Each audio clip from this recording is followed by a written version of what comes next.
जय हिंद। आगामी 5 सितंबर यानी शिक्षक दिवस पर अगर आप भी अपने विद्यालय में या कॉलेज में एक प्रभावशाली भाषण देना चाहते हैं तो ये वीडियो आपके लिए काफी मददगार सिद्ध होने वाली है। कृपया आप वीडियो को शुरू से अंत तक जरूर देखिए। तो भाषण की शुरुआत आप कैसे करेंगे, ध्यान सुनते रहना। गुरुर ब्रह्मा गुरुर विष्णु गुरुर देवो महेश्वरा गुरुर साक्षात पार ब्रह्म तस्मै श्री गुरुवे नमः। तो आप भाषण की शुरुआत करेंगे। सबसे पहले संबोधन ज्ञानदायिनी मां शारदे, आदरणीय प्रधानाचार्य जी, उपस्थित सभी शिक्षक तथा शिक्षिकाएं और आज 5 सितंबर के कार्यक्रम में आए हुए सभी प्यारे भैया बहनों, आपके समक्ष में 5 सितंबर के उपलक्ष्य में 2 शब्द कहना चाहता हूं और आपने मुझे 2 बात कहने का अवसर दिया, इसके लिए मैं आपका आभारी हूं। तो भाषण की शुरुआत करते हैं कि जैसा कि हम सभी जानते हैं कि आज 5 सितंबर शिक्षक दिवस के रूप में पूरे भारतवर्ष में मनाया जा रहा है। 5 सितंबर को एक महान शिक्षाविद डॉक्टर सर्वपल्ली राधाकृष्णन का जन्म हुआ था। उनकी शिक्षा के प्रति लगन तथा समर्पण को देखकर 5 सितंबर को हर वर्ष शिक्षक दिवस के रूप में मनाया जाता है। आइए अब हम डॉक्टर सर्वपल्ली राधाकृष्णन के बारे में कुछ जान लेते हैं कि डॉक्टर सर्वपल्ली राधाकृष्णन आजाद भारत के पहले निर्विरोध उपराष्ट्रपति चुने गए थे तथा दूसरे राष्ट्रपति भी थे। और जब सबसे पहली बार भारत रत्न का पुरस्कार 3 व्यक्तियों को दिया गया था तो उन 3 में एक डॉक्टर सर्वपल्ली राधाकृष्णन थे, दूसरे सीवी रमन थे और तीसरे चक्रवर्ती राजगोपालाचारी जी थे।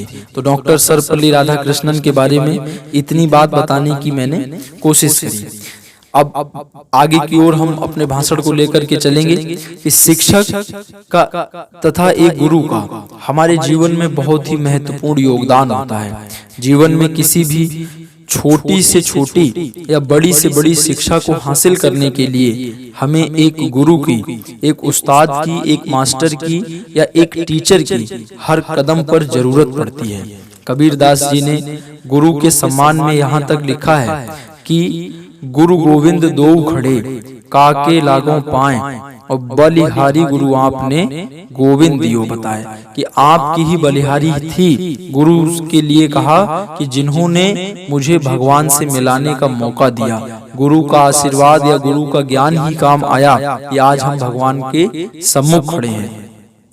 एक और लिखा हुआ मिलता है कि सहजो कारज जगत के गुरु बिन होते नाय और हरि गुरु बिन कैसे मिले सोच समझ मन माए। कि दुनिया का काम हो या आत्मा परमात्मा का काम हो, हर जगह गुरु की जरूरत विद्यार्थी को, शिष्य को जीवन में पड़ती ही पड़ती है। देखो दोस्तों, गुरु शब्द का मतलब ही यही होता है। गु माने अंधकार और रू माने प्रकाश, यानी जो अंधकार से प्रकाश में ले जाए उसी को सच्चा गुरु कहते हैं। किस चीज का अंधकार? अज्ञानता का अंधकार, भूल का अंधकार या नसमझी का अंधकार। इन सारी कमियों को, अज्ञानता के अंधकार को ज्ञान रूपी दीपक के प्रकाश से जो दूर भगा दे वही तो सच्चा गुरु है। कहा भी गया है कि एक अध्यापक राष्ट्र का निर्माता होता है। एक शिक्षक खुद मोमबत्ती की तरह जलकर पूरे जीवन भर दूसरों के जीवन को प्रकाशित करता है और शिक्षा रूपी ऐसा हथियार अपने विद्यार्थियों को देता है जिसके सहारे वो जीवन की तथा समाज में व्याप्त हर बुराई से लड़ सकता है।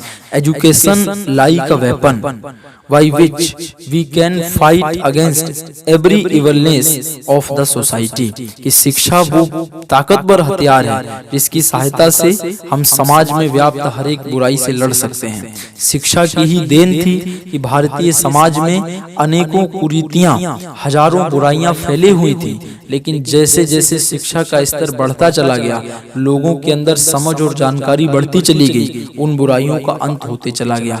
भारतीय समाज में सती प्रथा और बाल विवाह जैसे कितनी बुराइयां देखने को मिलती थी, लेकिन देखो, राजा राम मोहन राय ने, जिनको भारतीय पुनर्जागरण का पिता भी कहा जाता है, उन्होंने सती प्रथा का अंत कर दिया। ऐसे कितने उदाहरण इतिहास में देखने को मिलते हैं। स्वामी विवेकानंद जी ने युवाओं के अंदर हिम्मत और हौसला भरने का काम किया।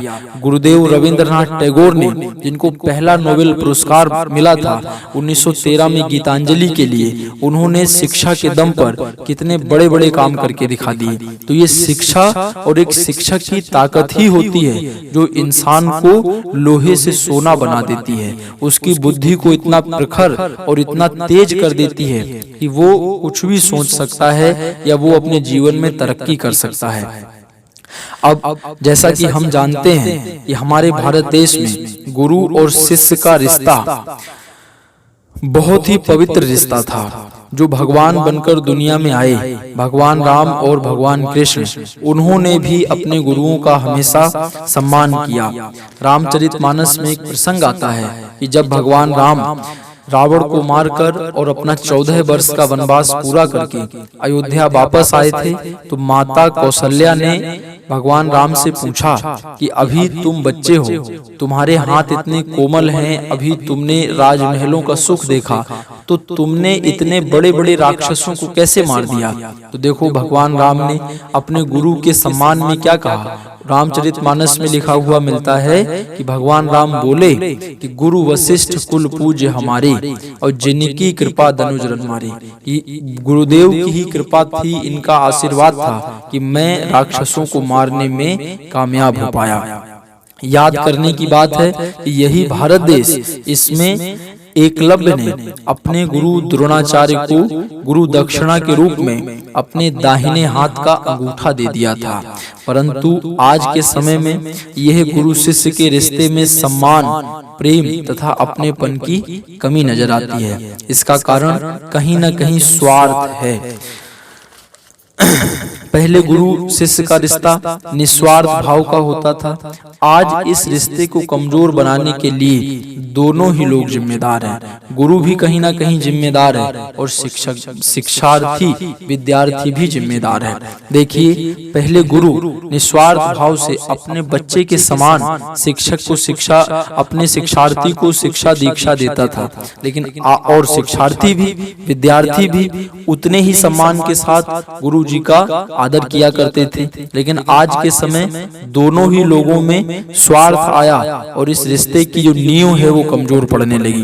तो अंत में मैं यही कहना चाहूंगा कि इस गुरु व शिष्य के पवित्र रिश्ते की गरिमा बनाए रखने के लिए हर शिक्षक तथा हर विद्यार्थी को अपनी तरफ से पूरी कोशिश करनी चाहिए और हमेशा तत्पर रहना चाहिए। अंत में मैं अपने हर शिक्षक तथा शिक्षिका के चरणों में वंदना करता हूँ तथा मेरे जीवन में जिस किसी ने भी शिक्षक बनकर, एक गुरु बनकर मुझे कुछ न कुछ सिखाने की कोशिश की या सिखाया, मैं उनका हृदय से आभार व्यक्त करते हुए अपनी बात को 4 पंक्तियों के साथ विराम देता हूँ। शिक्षक दिवस पर आज सभी गुरुओं का मैं वंदन करता हूँ। शिक्षक दिवस पर आज सभी गुरुओं का मैं वंदन करता हूँ। उनके स्वागत में हर एक कली को मैं चंदन करता हूँ। हिंदी, अंग्रेजी, गणित का जिसने ज्ञान हमें सिखलाया है, उनके चरणों में मैं कोटि कोटि अभिनंदन करता हूँ। तो इस तरह से भाषण समाप्त होता है और सभी के लिए एक बार पुनः शिक्षक दिवस की हार्दिक शुभकामनाएं। इन्हीं शब्दों के साथ सभी लोगों को जय हिंद, वंदे मातरम।